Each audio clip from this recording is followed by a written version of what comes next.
Delhi, and I wanted to share a insight, a realization, a thought shift, paradigm shift in myself. Happened sitting in the Lotus Temple just a few minutes ago.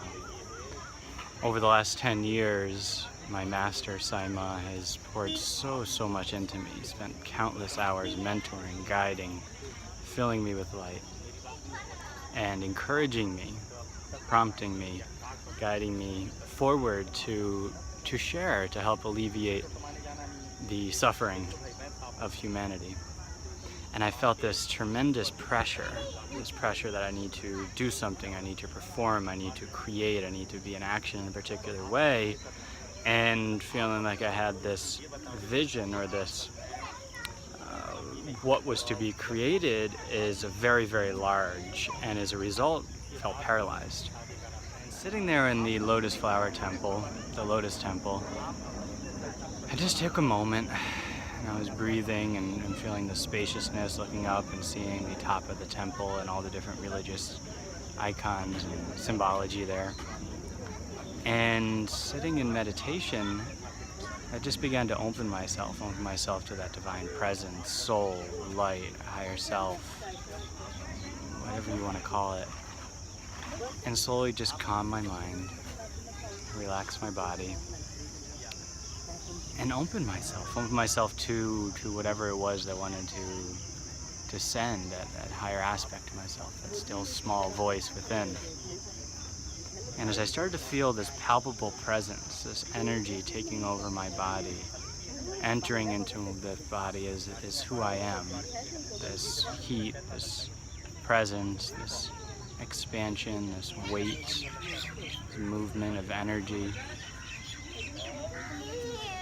there began to be this relaxing into that I is the personality, I is this limited perception that I often associate myself with, doesn't need to know the big picture, doesn't need to know 10 steps down the road.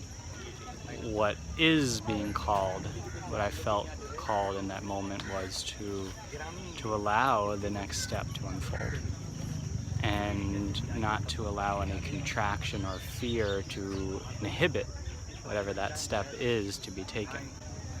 And so I'm shooting this video as a movement towards actually being in action around creating whatever it is that wants to manifest through this physical vehicle, manifest through this personality, offering my personality, offering my body, offering skills that I've cultivated, talents that I've cultivated, to that divine presence within me, to that soul, to my master, to Saima, whatever we want to call that, an offering of that. And in that I got really clear for myself that to maintain aligned action, there's an importance of stilling the mind and tapping into, becoming aware of, relaxing into this presence and allowing it to flow through into whatever action wants to take place. In other words, consistent, ongoing meditation practice. People, how can I inspire people to be more loving, more compassionate, to step out of their suffering, to live, get to taste the more joy in their lives, more expansion, more harmonious relationships, more that own taste of that divine impulse, that divine presence within each one of us. What does it want to express through you, each one of you? And to become aware of what is it that stands in the way of that, to become aware of how do we move through that, to become aware of how do we live aligned with that, and to utilize and cultivate this 10 years of intense study and teachings, energy, awakening I've received from an enlightened master, to be able to share it with you and with anyone else who feels inspired by wanting to live from their own divine impulse, and to take that one step at a time. I do need to be in action. I do need to be in action. So thank you. Thank you. Om Jai Jai Saima. I enter that divine with you from this beautiful ground of the Lotus Temple here in New Delhi.